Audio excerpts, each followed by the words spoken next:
दोस्तों माफ़ी चाहूँगा, पिछला वीडियो मेरा पेन खत्म हो गया था, तो पेन की बहुत ज़्यादा ज़रूरत थी और आसपास पेन दिख नहीं रहा था, इसलिए मुझे वीडियो बंद करना पड़ा। और अब मैं शुरू करता हूँ अगला वीडियो, और ये पार्ट 3 होगा हमारा संधि पे। चलते हैं। हाँ, आगे हम व्यंजन संधि की बात कर रहे थे। तो जैसे वाक में अब आप ये नहीं कह सकते यहाँ पे आ है। क्यों नहीं कह सकते? क्योंकि हलंत लगा हुआ। जब हलंत लगा हुआ मतलब ये कि व्यंजन है, और व्यंजन कौन सा है? का। और का मिला, चाहे स्वर से मिले चाहे व्यंजन से मिले, बन जाएगी कौन सी संधि? व्यंजन संधि। वो हम बात कर चुके थे पिछले वीडियो में। तो अब आपको थोड़ा सा ध्यान ये देना है, व्यंजन के रूल्स याद करने पड़ेंगे आपको। जब भी का ई से मिलेगा तो बनता है गी। तो वाक और ई, इन दोनों को आप मिला दो, यहां बन जाएगा गी, और यहां वा और शामिल के वागीश। ठीक है, ये तो बस एक एग्जांपल है। हम अभी रूल पढ़ेंगे कैसे। अभी बस यहाँ पे जानना चाह रहे थे कि व्यंजन कैसे होता है। तो ये व्यंजन है, ये मिलेगा किसी स्वर या व्यंजन से मिले, ये बनेगा क्या? व्यंजन संधि। साथ में ऐसा। अब हम देखते हैं व्यंजन के रूल कैसे हैं, व्यंजन संधि बनाने के रूल कैसे हैं। तो नियम नंबर 1 शुरू करते हैं। नियम नंबर 1 क्या बोलता है कि अगर वर्ग का पहला वर्ण वर्ग का तीसरे वर्ण में परिवर्तन हो जाता है, ये रूल बताता है। कैसे? किसी वर्ग के पहले वर्ण, यानी कि देखिए वर्ग क्या मतलब, जैसे मैं अगर बात करता हूं का वर्ग, ये मैंने पिछले वीडियो में भी बात की थी। पिछले वीडियो मतलब मेरा वर्णमाला वाला जो वीडियो था। का वर्ग का क्या मतलब? का, ख, गा, घा और अंगा। ठीक है, ये कहलाता है पूरा का वर्ग। तो इसका ये कहना है किसी वर्ग का पहला वर्ण, मान लीजिए इस वर्ग का पहला वर्ण यहां पे कौन होगा? का मेल किसी स्वर या किसी वर्ग के तीसरे, चौथे या अंतस्थ व्यंजन से होता है तो पहला वर्ण अपने ही वर्ग के तीसरे। ये कहना चाह रहा है कि किसी वर्ग का पहला वर्ण जो है, जैसे कि यहाँ पे का, इसका मेल आप किसी स्वर से करा दो, किसी भी स्वर से आप करा दो। उसके अलावा इसी वर्ग के तीसरे, चौथे, इनसे करा दो, या फिर अंतहस्थ व्यंजन से करा दो। अंतहस्थ हम बात कर चुके हैं, यारा लावा को हम अंतहस्थ व्यंजन कहते हैं। इनसे आप करा दो तो ये किसमें कन्वर्ट हो जाएगा? अपने तीसरे वर्ण पे। ठीक दोस्तों, कहना ये चाह रहा है कि किसी भी वर्ग की बात करें, चाहे हम का वर्ग की बात करें, चाहे चा की बात करें, चाहे पा की बात करें, जब आप उसको किसी स्वर से मेल करा दोगे, या फिर आपको उसको उसी वर्ग के तीसरे या चौथे वर्ण से मेल करा दोगे, या फिर आप अंतहस्थ से मेल करा दोगे, यानी कि यार अलावा से मेल करा दोगे, तो ये जो का है अपने ही वर्ग के तीसरे वर्ण पे कन्वर्ट हो जाएगा। कैसे? जैसे हम एग्जांपल देखते हैं। नंबर 1, अब देखिए नंबर 1 में ये है कि जैसे मान लीजिए का है, दिक, ये एक व्यंजन है। ठीक है, दिक का मेल हमने किससे करा दिया? गा से। और गा कौन सा है? तीसरा वर्ण है। यही हम बोल रहे थे, तीसरे या चौथे में से अगर आप गा से मेल करा दोगे तो ये दोनों मिलके तीसरा वर्ण बना देंगे। तो दी का दी रहेगा, जा का जा रहेगा, और ये तीसरा वर्ण में कन्वर्ट हो गया। ठीक है, ऐसे ही हाँ, ये है कि चूंकि दो, एक का एक गा, तो ये डबल बार हो जाएंगे, लेकिन बनेंगे तो तीसरा वर्ण। ठीक, अब जैसे दिक और अंत की बात करें तो चूंकि ये क्या है? का है। का एक व्यंजन है और इसका मिलान हम स्वर से करा रहे हैं। वही हमने यहां बोला था, किसी भी स्वर से मिलाओ, वर्ग के तीसरे चौथे व्यंजन से मिलाओ, या आप अंतहस्थ मिलाओ, बनेगा क्या? तीसरा वर्ण पे। तो का को जब हमने स्वर से मिलाया तो कौन में कन्वर्ट होगा? ये का जो तीसरा है, यानी कि गा में कन्वर्ट हो जाएगा। तो ये ऐसे यहाँ का को हमने वा से कन्वर्ट करा, इससे हमको मतलब नहीं है। इस वी में हमको बस ये देखना है ये स्वर से कन्वर्ट मिल रहा है। तो जब कोई भी व्यंजन स्वर से मिलेगा तो अपने ही वर्ग के तीसरे में कन्वर्ट हो जाएगा, यानी गा में कन्वर्ट हो जाएगा। ठीक है, ऐसे ही वाक किसी भी स्वर में तो वागीश। ठीक है, तो का गा में कन्वर्जन हो जाता है। ऐसे ही दोस्तों दूसरे वर्ग की अगर बात करें तो सेम टू सेम चलने वाला है। जब का गा में हुआ है तो चा वर्ग क्या होता है? चा, छा, जा, झा और इया, इया। ठीक है, तो चा किस में कन्वर्ट होगा? तीसरे, यानी कि जा में। सेम टू सेम टा किस में होगा? तीसरे, डा में। ता किस में होगा? दा में। और पा किस में होगा? बा में। आई थिंक ये आपको एकदम क्लियर होंगे। पा वर्ग यानी कि पा, फा, बा, भा, मा। तीसरा कौन सा है? बा। तो पा किस में कन्वर्ट हो जाएगा? बा में। तो जैसे आप यहाँ पे एक एग्जांपल, बाकी मैं नहीं करा रहा हूं, टाइम वेस्ट है, इतना टाइम है नहीं हमारे पास। ठीक है, हम काम की चीजें ही पढ़ रहे हैं, तो आई थिंक इनमें समझाने में कोई दिक्कत नहीं है। आप समझा मैं दूंगा, पर टाइम लग रहा है, कोई मतलब नहीं है, आप खुद ही समझ पाओगे। इतना तो मैंने पढ़ा दिया है आपको, आप खुद समझ पाओगे। तो जैसे आप हो गया, ये व्यंजन है, अब इसको मिला दो आप जा से, तो ये किस में कन्वर्ट होगा? अपने ही लाइन के तीसरे यानी कि बा में बन जाएगा। तो पा बन गया बा। जैसे पा हो गया, पा को ईस किसी स्वर से हमने मिला दिया तो अपनी लाइन के बा में कन्वर्ट हो जाएगा बा। पा को फिर हमने कन्वर्ट कर तीसरा। अब इसमें भी अगर हम देख लें, ता की बात करें, ता को हमने किसी और से कन्वर्ट मिला दिया तो ता किस में कन्वर्ट हो जाएगा? अपनी ही लाइन के तीसरे यानी ता था दा में कन्वर्ट हो जाएगा। तो बस ऐसे करना है इनको। चलो इसको भी देख ही लेते हैं हम लगे हाथ। चा किस में कन्वर्ट हो जाएगा? चा छा जा में कन्वर्ट हो जाएगा। टा तो टा ऐसा होता है टा ठा डा। ता का तीसरा होता है डा, तो टा किस में कन्वर्ट हो जाएगा? डा। इस तरह से ये रूल काम करता है कि वर्ग का पहले वर्ण को, यानी ये पहले वर्ण है मतलब पहले किसी भी वर्ग के, उनको आप किसी स्वर से उनके तीसरे या चौथे ही उन्हीं वाले ग्रुप के मिला दो या फिर अंतहस्त से मिला दो तो क्या बन जाएंगे? वो अपने ही वर्ग में तीसरा वर्ण बन जाएंगे। ठीक है, तो ये होता है एक रूल। दूसरी बात, दूसरा नियम जो होता है व्यंजन संधि में कि वर्ग के पहले वर्ण का पांचवें वर्ण में परिवर्तन हो जाता है। कैसे? कभी कभी वर्ग के पहला जो वर्ण है, पहला वर्ण आई थिंक आप समझ चुके होंगे, इनको हम बोल रहे हैं, और तीसरे वर्ण मतलब वो पांचवें वर्ण में कब बनता है, वो क्या कंडीशन होती है, वो अब हम देखने वाले हैं। कैसे? यदि किसी वर्ग के पहले वर्ण का मेल किसी अनुनासिक वर्ण, यानी अनुनासिक में भी कौन से? केवल ना और मा। अनुनासिक हम जानते हैं, हमने पढ़ा है वर्णमाला में। अगर आप नहीं जानते तो प्लीज आप वहां जाके देखें, वहां हमने अच्छे से पढ़ा था। तो जब वर्ग का पहला वर्ण जो है ना या फिर मा से मिलता है तो अपने ही वर्ग के पांचवें में, जैसे मान लीजिए का, खा, गा, घा, अंगा। ठीक है, तो का को मैं अगर मिला देता हूं किससे? मां से। मैं बोल रहा हूं ना या मां, किसी से भी मिलाओ, वो अपने वर्ग के पांचवें वर्ण पे पहुंच जाएंगे। पांचवा वर्ण कौन सा है? अंगा। तो का को आप मां से मिलाओ तो ये बन जाएगा अंगा। ठीक है, बाकी चीजों की जरूरत ही नहीं समझने की, सब आपको समझ में आता है। जैसे टा का लास्ट में कौन सा होता है? णा, तो वो बन जाएगा ना में। ठीक है, आप ता को मां से मिलाओगे तो बन जाएगा ना में, और ऐसे ही ता को ना से तो ना। ठीक है, तो ये रूल भी आपको समझ में आया होगा, मुझे उम्मीद है।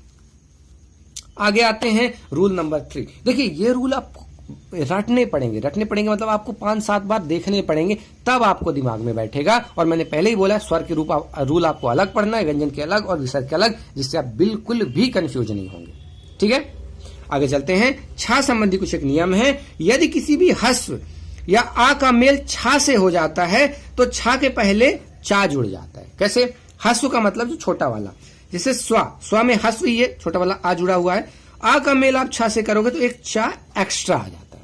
ऐसे ही री में चाहो तो एक चा एक्स्ट्रा आ जाता है। तो ये रूल ये कहता है कि अगर आप छा से जोड़ रहे हो तो किसी हस्व को जोड़ दो या किसी आ को जोड़ दो तो क्या बन जाएगा? एक चा आधा वाला एक्स्ट्रा आ जाता है, स्वच्छंद। ठीक है, ये भी आपको समझ में आया होगा। जो जब आपको इनसे वापस जाना हो, इसको कन्वर्ट करना हो, आधा चा आया है मतलब आप समझ जाना कि छा रहा होगा, और ये चा तब आता है जब यहाँ पे स्मॉल वाला रहा होगा, तो परि और छेद मिलके परिच्छेद बनाए होंगे। चा तो बस एक्स्ट्रा रहता है, वो कोई मतलब का नहीं है। जब वापस जाएंगे यानी कि संधि विच्छेद करेंगे। अब आते हैं ता संबंधी कुछ एक नियम पढ़ लेते हैं। तो अब याद देखिए, ये रूल थोड़े से आपको देखने पड़ेंगे ध्यान से। ता के बाद यदि चा या छा आए तो ता का जो है चा बन जाता है। ठीक है, ता के बाद अगर मैं चा जोड़ दूं या ता के बाद मैं छा जोड़ दूं, ये बना देते हैं क्या? चा। तो उत और चारण मिलके क्या बना देंगे? उच्चारण। यहां पे अपना संधि है और ता और छा मिलके छाया। ठीक है, आई थिंक आपको समझ में आया होगा। छा के पहले आप जानते ही हैं स्मॉल आएगा तो क्या बना देगा? चा। ठीक है, ठीक है, आई थिंक अब आप समझ पा रहे हैं। ता के बाद यदि जा या झा आता है तो ता जो है जा में बदल जाता है। ता है, ता के बाद अगर आप जा लगाओ, ता के बाद जा लगाओ, ता के बाद जा लगाओ, तो ये किस में बदल जाएगा? जा में बदल जाएगा, यानी कि ये 2 बार जा हो जाएगा, सज्जन हो जाएंगे और विज्ञापी पदजाल हो गए। आई थिंक समझ में आ रहा होगा, कोई दिक्कत नहीं है इसमें। आगे ता के बाद यदि ये जोड़ दो अपन टा, तो टा से जो होता है डा में बदल जाता है। जैसे ये ता है और टा, तो ये बदल जाएंगे किसमें? टा में। और अगर डा जोड़ दोगे तो वो इसमें बदल जाएगा। ता को आप डा में बोल दो तो ता बदल जाएगा डा में। ठीक है, ता के साथ अगर आप टा जोड़ोगे तो ता जो बदल जाएगा टा में, और ता के साथ डा बोलो तो बदल जाएगा। कुल मिला के जब ये ता के साथ ये आते हैं तो ये अपनी थोड़ी सी ज्यादा पावरफुल हो जाते हैं और यही बन जाते हैं, इसको खा जाते हैं। और ये आपस में बन जाते हैं, ठीक है, और डबल आ जाते हैं। तो ये थोड़ा ध्यान देना है आपको। ता के बाद अगर या ला आ गया तो ता जो है ला में ही बदल, ये ला भी जो है ता को खा जाता है, ये ता गायब हो जाएगा और ला आ जाएगा, वो भी डबल वाय। तो हमने क्या देखा कि ता के बाद चाहे टा आए, चाहे जा आए, ठीक है, चाहे डा आए या ला आए, ये आपस में ता को खा जाते हैं और डबल हो जाते हैं। डबल यानी कि डेढ़ हो जाते हैं एक्चुअली में, जा और एक आधा, जा एक और आधा, और यहाँ पे आप देखें तो टा और एक आधा टा, डा और एक आधा डा, और ला और एक आधा ला। तो ये जब आपस में ता से मिलते हैं तो उसको खा जाते हैं और उसकी जगह आधा अपना भी एक एक्स्ट्रा पार्ट जोड़ देते हैं। ऐसे ही ता के बाद अगर आप शा जोड़े तो ता का चा बन जाता है और सा का छा बन जाता है। ये इंपॉर्टेंट है। जैसे आप ता को स्वा से जोड़ोगे तो ये जो ता बन जाएगा ये चा बन जाएगा, यानी ये बन गया, और जो शा है वो छा बन जाएगा, ये छवास, ठीक है। तो उत का ता बन गया चा और सा का बन गया छा। ऐसे ही सत, और सत का ता का बन गया चा और ये सा का बन गया छा, ठीक है। तो ये रूल आई थिंक आपको अच्छे से क्लियर हुआ होगा। एक और रूल है इसी में, ता के बाद यदि हा जाता है, ता के बाद कभी हा मिल जाए तो ता के स्थान पे हम दा और हा के स्थान पे धा कर देते हैं। अगर कभी ये ता मिल गया और ये हा मिल गया तो ये ता बन जाएगा दा और ये हा मिल जाएगा क्या, धा। तो इस तरह से ये तद्धति होगा। ऐसे ही ये सारे होंगे, ठीक है। अब आते हैं रूल नंबर 5 पे। अब मैं मानता हूं बहुत सारे रूल हो रहे हैं, लेकिन आपको पढ़ना पड़ेगा, तभी आप अच्छे से कमांड ले पाओगे। और कोई ज्यादा रूल नहीं है, आप आधा घंटा अगर डेली रिवाइज करोगे तो आप कंप्लीट कर पाओगे। पहली बार पढ़ने में जरूर थोड़ा सा अटपटे लग सकते हैं, थोड़ा डिफरेंट लग सकते हैं, लेकिन दोस्तों बिलीव मी आपको ये बनेंगे। आप 2-3 बार आप रिवाइज करेंगे तो, और आपको इतना अच्छे से बनेंगे तो कोई भी क्वेश्चन आ जाए वो गलत नहीं हो सकता, ठीक है। चलिए आगे चलते हैं। रूल नंबर 5, अगर री, रा और शा के बाद ना व्यंजन आता है तो ना का णा हो जाता है। आप री ढूंढ लो, रा ढूंढ लो, शा, इसके बाद कभी ना आ गया तो वो णा बन जाता है। जैसे री के साथ ना है तो णा बन गया, प्रा के साथ मा बन गया तो णा बन गया। ये जो ना है ये बन जाता है क्या, णा में। जैसे राम है, अयन तो रामायण हो गया, भूष अयन तो ये भूषण हो गया, ठीक है। तो री रा शा के बाद अगर ना व्यंजन आता है तो ना किस में बन जाता है, णा में। यहां री था और ना, तो ना बन गया णा में, मा तो मा ही रहेगा, ठीक है दोस्तों। आते हैं नियम नंबर 6 पे। अब देखते हैं कुछ माँ से रिलेटेड नियम देख लेते हैं। माँ से रिलेटेड नियम कुछ ऐसे हैं कि माँ का मेल अगर का से हो तो माँ तक के सभी व्यंजन वर्ग से होने, या फिर माँ का मेल आप का से कराओ, का से माँ तक के कोई भी व्यंजन से कराओ, वो पंचम अक्षर में बदल जाता है। दोस्तों ये बहुत इंपॉर्टेंट है, क्योंकि आपको ये देख के और इसका उल्टा पूछा जाता है कि आप इसका संधि विच्छेद कीजिए। तो दोस्तों माँ को जब आप का से लेके माँ तक किसी भी व्यंजन से मिला लो, वो किस में बदल जाएगा, अनुस्वार में। देखिए अनुस्वार क्या कहलाता है दोस्तों, अंग। जब ऐसे कंकण में बोलता हूं तो ये अनुस्वार है, और अगर मैं कहा बोलता हूं तो ये विसर्ग है, ठीक है। ये आपको क्लियर होना चाहिए। तो माँ को जब आप किसी से भी जोड़ोगे तो अनुस्वार में एक्चुअली में कन्वर्ट हो जाता है। पंचम अक्षर जो होता है वो अनुस्वार ही होता है, ठीक है। पंचम अक्षर को अब अनुस्वार बोलने लगे हैं। तो ये सम और गति, तो संगति। अब दोस्तों क्वेश्चन इस पे ऐसा आता है, संगति का संधि विच्छेद कीजिए, तो आपको पता होना चाहिए संगति हुआ है, मतलब जरूर और जरूर ये गति और सम मिलके बने हैं, तभी तो ये अनुस्वार आया है, ठीक है। माँ के बाद अगर माँ ही आ गया तो फिर कोई परिवर्तन नहीं होता, ये आपको ध्यान देना। और वो 1.5 हो जाते हैं, ठीक है। यहां पे लिख लेते हैं, अब 1.5 हो जाते हैं। चलिए सम्मान अगर कहीं मिले तो आपको याद होना चाहिए कि दोनों साइड माँ और माँ का मिलान हुआ है। सम और मान तो सम्मान, सम और मति तो सम्मति, ठीक है। आगे चलते हैं। रूल नंबर 7, सा से पहले आ या आ के अलावा कोई भी स्वर, मतलब इन दोनों को छोड़ के अगर सा के पहले कोई स्वर हो तो वो शा बन जाता है, ठीक है। कैसे, अब ये सा है, ठीक है।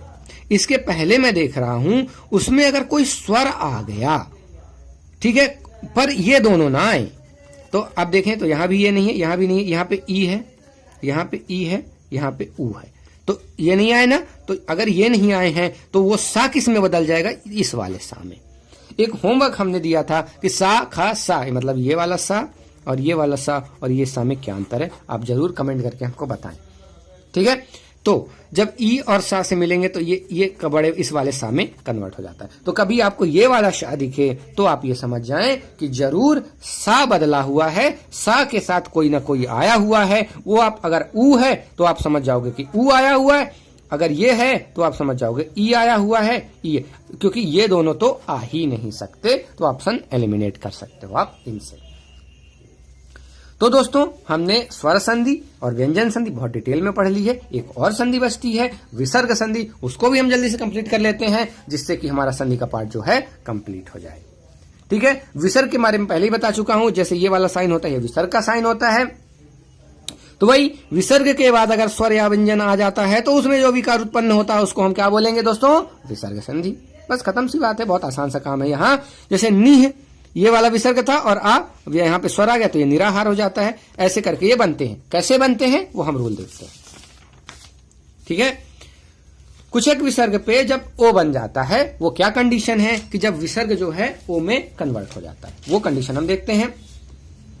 अगर विसर्ग के पहले आ और बाद में आ अथवा उसके प्रत्येक वर्ग का तीसरा चौथा पांचवा ये हो या अलावा हो तो विसर्ग का ओ हो जाता है। कहने का मतलब है विसर्ग के पहले अगर आपने आ लगा दिया और उसके बाद यानी विसर्ग के बाद यहां पे जो है कि मतलब प्रत्येक वर्ग का तीसरा चौथा या पांचवा, तीसरा चौथा पांचवा वर्ण हम समझ चुके हैं, बहुत अच्छे से समझ चुके हैं कौन से हैं। तो जैसे बा ये पा वर्ग का तीसरा है, ठीक है, ये दा ये ता वर्ग का तीसरा है, ये का वर्ग का तीसरा है, ठीक है, ठीक है, ये सा वर्ग का चौथा है। तो तीसरा चौथा और पांचवा या इनमें से या फिर यारा लावा हा किसी से भी मिलेगा तो वो क्या बनेगा दोस्तों, वो बन जाएगा ओ। तो यहां मनह था तो ये मनह ये विसर्ग किसमें बदल जाएगा, ओ में। तो ये हो जाएगा एक यहां चढ़ जाएगी तो मनो और ये बल का बल। ऐसे यहां का ये ओ में चढ़ जाएगा तो मनोहर, ऐसे ये यहां चढ़ जाएगा तो पयोद, ऐसे यहां चढ़ जाएगा तो ये क्या हो जाएगा अधोगति। ठीक है, तो यहां कहने का मतलब ये है कि विसर्ग के पहले अगर आ है यानी कि पाया, यहां आ जुड़ा हुआ है, आध, आध की जब हम बात करें तो यहां आ जुड़ा हुआ है, यह बनेगा आध का हलंत वाला प्लस आ, तो ये आ जुड़ा हुआ है। ठीक है, तो दोस्तों जब ये आ और इधर से भी कोई भी इनमें से यानी कि प्रत्येक वर्ग का तीसरा चौथा पांचवा वर्ण या फिर यार अलावा हा से मिलेगा तो ये ओ में बदल जाएगा दोस्तों। तो अब थोड़ा सा आपको ध्यान देना है क्योंकि हमने स्वर संधि में भी देखा है कि ओ बनते हैं, ठीक है, इसमें भी ओ बनते हैं। तो ये चीजें थोड़ा सा आपको एकदम ध्यान में रखनी पड़ेगी। ठीक है, आई थिंक आपको समझ में आया होगा। जैसे मनोहर में पूछ लिया कौन सी संधि है तो आप स्वर संधि भी हो सकती थी, लेकिन चूंकि मनोहर कब बनता है मनह धनहर, इतना थोड़ा आपसे अगर पता होगा तो आप बता पाओगे यहां विसर्ग संधि होगी। दोस्तों यहां कुछ अपवाद भी हैं, पुनः एवं अंतः, इनके में जो विसर्ग जब बनता है वो रा में बदल जाता है, ओ में नहीं बदलता है। और दोस्तों जब भी अपवाद होते हैं मतलब क्वेश्चन पक्का, क्वेश्चन बनाने वाले पहले अपवाद ढूंढता है, अपवाद अगर मिल गया तो वो उसी पे क्वेश्चन बनाता है। तो अगर पुनः है और फिर आप उसमें कोई जोड़ो या अंत है, ये दो ऐसे वर्ण हैं जो कि ओ में नहीं बदलते, रा में बदलते हैं, यानी तो पुनर्मुद्रण और ऐसे ही अंतर्धान बन जाता है और यहाँ पे अंतरग्नि और यह पुनर्जन्म। ठीक है, तो ओ में ना बदल के रा में बदल जाते हैं। यहाँ पे आप देख सकते हैं यहाँ रा में ये बदल चुके हैं, अंतर हो गया और यहाँ पे। ठीक है, अब कुछ एक वो कंडीशन जैसे यहाँ पे रा बन गया था, ये एक अपवाद था, और अब हम देखते हैं विसर्ग का रा कब बनता है। ठीक है, रूल के देखिए अपवाद क्यों बनते हैं, क्योंकि बात यह है दोस्तों कि ये सारी चीजें पहले से ही थी, व्याकरण हमेशा बाद में लिखी जाती है। तो व्याकरण में ये ढूंढा जाता है कि एक गुण वाले कौन से हैं जो एक ही गुण को फॉलो कर रहे हैं, उनको एक रूल में डाल दो। जैसे पीरियोडिक टेबल जब बनी होगी तो मेंडलीफ ने क्या करा था, एक गुण वालों को एक जैसे रख दिया। ऐसे ही रूल बना दिए थे कि अगर ऐसा ऐसा होगा तो ये रूल में फॉलो हो रहे हैं, लेकिन जो नहीं फॉलो हो रहे हैं वो अपवाद है। ठीक है, तो ये वाला जो रूल था इसमें बहुत सारे अगर फॉलो हो रहे हैं तो वो रूल में आ गए, और ये दो नहीं आ रहे तो ये अपवाद है। बस सीधी सी बात है, अपवाद का ये कॉन्सेप्ट और कुछ नहीं।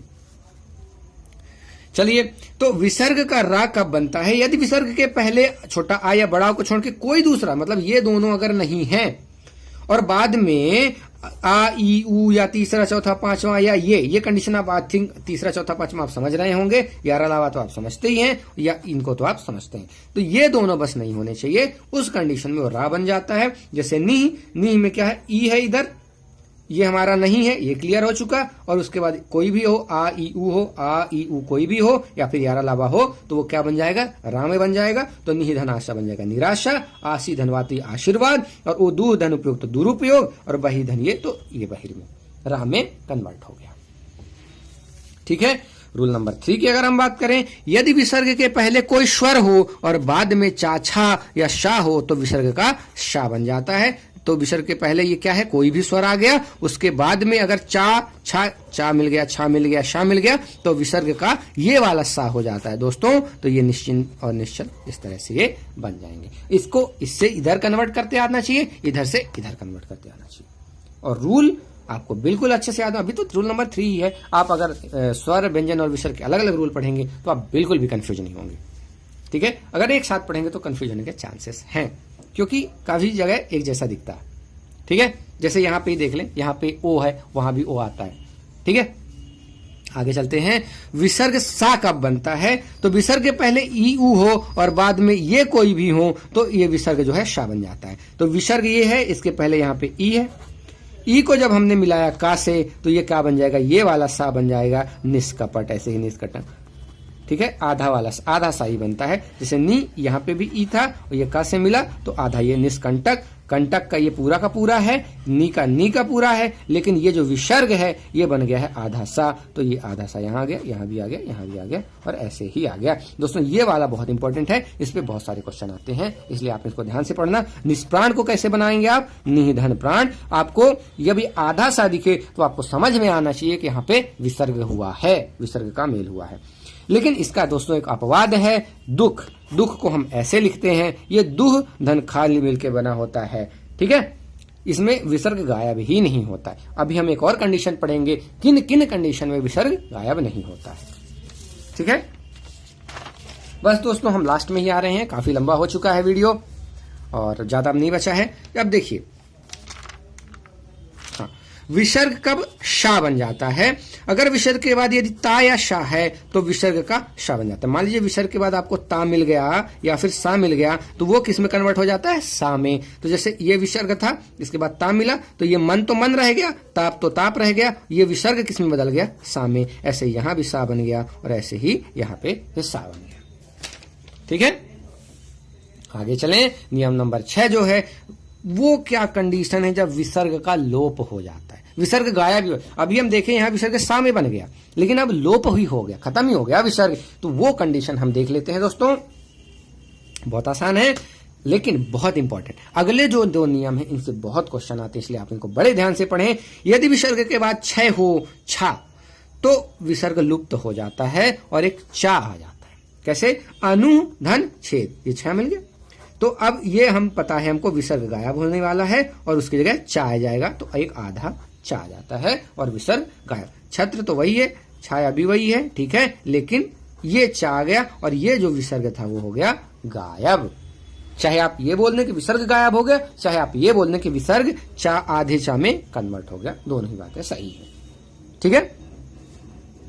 यदि विसर्ग के बाद रा हो तो विसर्ग लुप्त हो जाता है और उसके पहले का स्वर दीर्घ हो जाता है। जैसे ये विसर्ग था, इसके बाद अगर रा आ गया तो अब क्या होगा कि ये जो पहले वाला स्वर है वो दीर्घ हो जाएगा, तो नी बन गया बड़ा नी, यहां भी नी बन गया बड़ा नी और विसर्ग गायब हो गया। ठीक है। तो ये वर्ड ज्यादा इंपॉर्टेंट है आपको, नीरस। अब नीरस में एक और चीज है, नीरस में आपसे पूछ सकते हैं उपसर्ग क्या है, तो नी ही होगा, नी या बड़ा नी नहीं होगा। ये चीज आपको उपसर्ग में काम आएगी, जब हम उपसर्ग पढ़ेंगे तो वहां भी हम डिस्कस करेंगे। ठीक है। तो ये रूल हमको समझ में आ गया कि अगर उपसर्ग जो हमारा विसर्ग है उसके बाद अगर रा आ गया तो ये बड़ा में बदल जाता है, यानी बड़ा हो गया और ये जो हमारा था विसर्ग वो गायब हो जाता है। 3rd नंबर पे अगर देखें हम तो विसर्ग से पहले अगर आ या आ हो और विसर्ग के बाद कोई भिन्न स्वर हो तो विसर्ग का लोप। जैसे इससे पहले आता है, यहाँ पे आ है और इससे अलावा यहाँ ए है, आ और आ होते तब तो कोई टेंशन नहीं, ठीक है। लेकिन अगर भिन्न हो गए तो फिर ये विसर्ग गायब हो जाएगा और ये दोनों जुड़ जाते हैं। ठीक है। तो अतएव का उल्टा भी आपको पता होना चाहिए, ऐसे ही जब अनुच्छेद का उल्टा भी आपको पता होना चाहिए, और अनुच्छेद में कैसी संधि होगी वो भी आपको पता होना चाहिए, अतएव में कौन सी संधि होगी वो भी आपको एकदम क्लियर होना चाहिए दोस्तों। कहीं भी कोई भी डाउट नहीं होना चाहिए। ठीक है, हमने ऐसी कोशिश करी ऐसे पढ़ाने की, कहीं भी डाउट ना आए।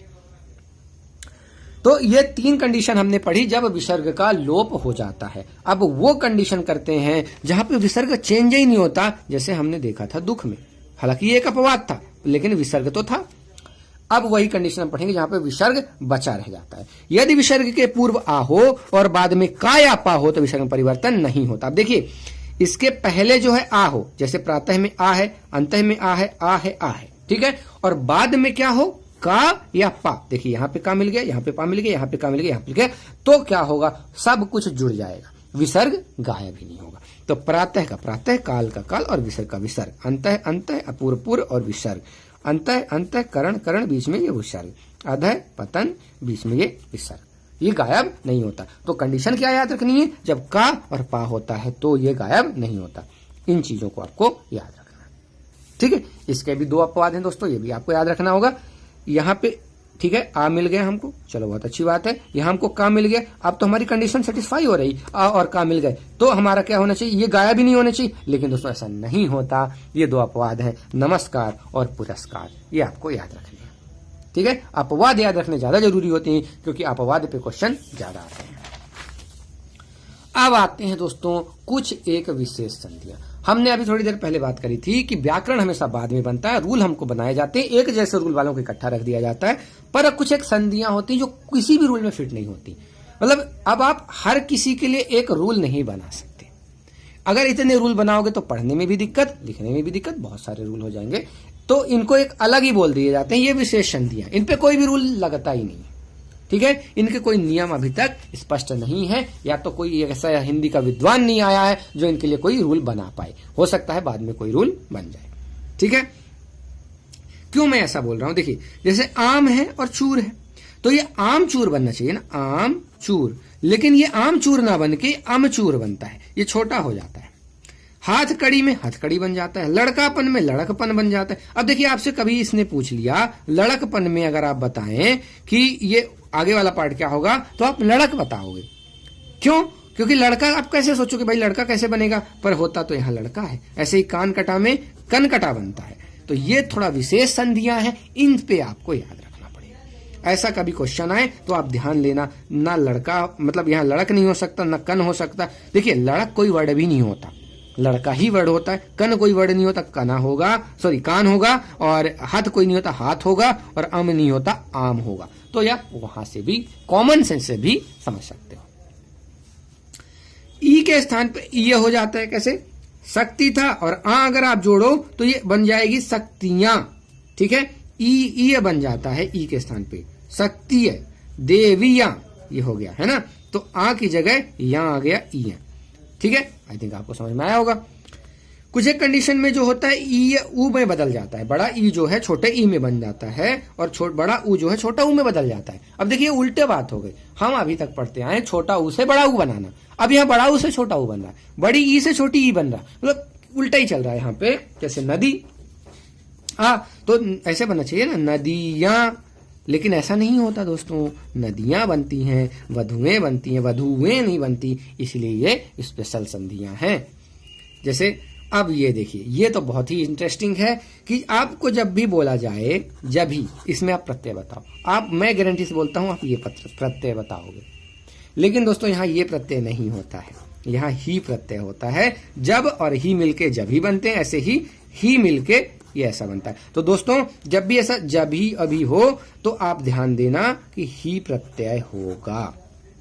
ठीक है, सेम टू सेम ऐसे ही चलता है, ऐसे यही, किसी, वही में भी ही होता है। हा जो है मतलब ही जो है हाम का लोप हो जाता है, सेम टू सेम। कभी कभी दोनों ध्वनियों का लोप हो जाता है, जैसे पहले शब्द से आ का और दूसरे शब्द से हा का, और अनुनासिकता का दूसरे शब्द में ट्रांसफर हो जाता है। वही ही का ही एग्जांपल, जैसे देखिए वहां और ही, तो यहां का जो आ था, वहां का आ वो गायब हो जाएगा, दूसरे शब्द से ये हा गायब हो जाएगा, और ये चंद्र बिंदी हो पीछे चली जाएगी। तो देखिए वहां का ये वाला वह चला गया आ, ठीक है, ही का ये हा चला गया, तो वह ही बन गया। देखिए ये वाला चढ़ गया यहाँ, और ये जो चंद्र बिंदी थी यहाँ चली जाएगी। तो अगर आपको ऐसा कभी वर्ड दिखे, वहीं, कहीं, यहीं, जहीं, तो आप ये मानो दोस्तों यहाँ ही प्रत्यय है। ऐसे यही किसी, यहाँ भी ही प्रत्यय है, और या कभी जभी तभी, तो यहाँ भी ही। तो अब कॉमन सेंस लगा के आप क्वेश्चन बड़ी आसानी से कर पाओगे। ठीक है, इनमें भी आपको गलती नहीं होनी चाहिए, क्योंकि आप यहां से समझ सकते हो। जैसे कन कटा, कन कोई वर्ड नहीं होता दोस्तों, कान होता है। ऐसे ही लड़कपन में लड़का होता है, लड़का कोई नहीं होता, उससे आप समझ सकते हो। ठीक है, तो दोस्तों इस तरह से हमारा संधि कंप्लीट होता है। हमने 3 पार्ट में कवर किया है, और जितना भी टाइम लगा है हमने कोशिश करी बड़े अच्छे से समझाने की। हो सकता है कभी कभार जल्दीबाजी हो गई हो, क्यों? क्योंकि थोड़ी टाइम की कमी रहती है दोस्तों, क्योंकि हम आपका भी टाइम वेस्ट नहीं करना चाहते, और जिससे टाइम बढ़ेगा तो डेटा का रेट भी बढ़ेगा, तो आपका ज्यादा डेटा भी खत्म होगा, साथ में टाइम भी खत्म होगा। तो हम हर चीज पढ़ाना चाहते हैं, लेकिन देखिए हम हर ने कोशिश करी कि टाइम भले लग जाए लेकिन मिस कुछ भी ना हो। हमने मिस कुछ नहीं किया, हर कॉन्सेप्ट को अच्छे से पढ़ा है। इसके बाद भी अगर आपको कुछ गड़बड़ समझ में आती है तो आप जरूर कमेंट करें और हमको बताएं, और अगर अच्छा लगता है तो भी कमेंट करें। हमको बहुत अच्छा लगता है अगर कोई बोले आपको वीडियो बड़ा अच्छा था, हमको बहुत हेल्प मिली, एग्जामिनेशन में बहुत हेल्प मिलेगी। अगर आप जब भी एग्जाम होता है उसके बाद अगर आप बताना चाहते हैं तब भी बताएं, तो हमको अप्रिशिएशन मिलेगा, हम अच्छे से और अच्छे से वीडियो बनाएंगे। अभी दोस्तों हम हिंदी पे बना रहे हैं, इंग्लिश पे बना रहे हैं, और अभी तो हमने मैथमेटिक्स पे भी शुरू कर दिया है। तो धीरे धीरे हम बना रहे हैं। चूंकि मैं अकेला ही हूं तो थोड़ी सी प्रॉब्लम होती है, ज्यादा वीडियो में बना नहीं पा रहा हूं, फिर भी मैं कोशिश कर रहा हूं कि वीडियो बनाऊं। दोस्तों अपने दोस्तों में शेयर जरूर करिएगा, जिससे व्यू बढ़ेंगे, हमको भी अच्छा लगेगा। और सब्सक्राइब कर सकते हैं आप वीडियो को, जिससे आपको पता चलता रहेगा कि कौन सा वीडियो कब आ रहा है। तो दोस्तों अगले टॉपिक में हम पढ़ेंगे समास। संधि आज हम पढ़ चुके हैं, बस थोड़ा सा एक बात जान लें। अभी हमने बात करी थी वर्णों के मेल की, तो जब वर्ण मिलते हैं तो बोलते हैं संधि, और जब शब्द मिलते हैं तो बनते हैं समास। ठीक है, जैसे राम, इसमें वर्ण तो हम देख ही चुके थे, और एक थी सीता मान लीजिए, तो सीता और राम, तो जैसे हम सीता और राम, तो इनको हम क्या लिखते हैं? सीताराम। समास का मतलब संक्षेपण भी होता है, तो ये और गायब हो गया, सीताराम बन गए। तो ये शब्द हैं, 2 शब्द मिलके जब विकार उत्पन्न होता है और एक चीज गायब हो जाती है तो उसको हम बोलते हैं समास। जब वर्ण मिलते थे तो संधि। बस इतना सा अंतर है। बाकी समास के बारे में हम अगले वीडियो में बहुत डिटेल में बात करेंगे। तो मिलते हैं अगले वीडियो में। आप कमेंट करके जरूर बताएं, और कोई और स्पेशल टॉपिक आपको किसी भी सब्जेक्ट का, कंप्यूटर जैसे या किसी भी सब्जेक्ट का आपको चाहिए तो आप जरूर हमको कमेंट करके बताएं, हम उस पर वीडियो जरूर बनाएंगे। धन्यवाद, मिलते हैं अगले वीडियो में।